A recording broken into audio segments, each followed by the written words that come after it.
কৃতজ্ঞতা জানাই তাদের যারা আমাকে চিনতে ভুল করেছে। যদি তোমরা কখন চাও তাহলে লজ্জিত না হয়ে ফিরে এসো, সেই আগের আমিটাকেই দেখতে পাবে।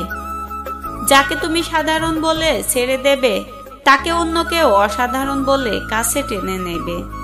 গুণীজন সত্যিই বলেছেন, জীবনটা হলো লাটিমের মতো, যতক্ষণ একটানা চলবে সবাই আগ্রহ নিয়ে দেখবে, যখনই থেমে যাবে তখন সবাই মুখ ফিরিয়ে নেবে।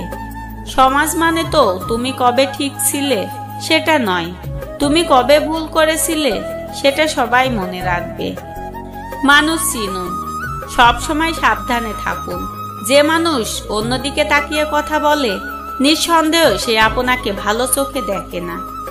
যে মানুষের কথার চেয়ে চোখের মনি ঘোরে বেশি, নিশ্চিত মনে মনে সে অন্য কথাও ভাবছে। যে মানুষ সবসময় আপনার প্রশংসা করে মনে মনে সে আপনাকে হিংসা করে। যে মানুষ সবসময় আপনাকে তেল মারে বুঝে নেবেন আপনার থেকে কিছু হাতাতে চায়। যে মানুষ সবসময় ঘুরে ফিরে একই কথা বারবার বলে বুঝে নেবেন সে কিছু জানার চেষ্টা করছে। অন্যর মুখে নিজের প্রশংসা শুনলেই একদম গলে যাবেন না, দরকার পড়লে বাজিয়ে নেবেন।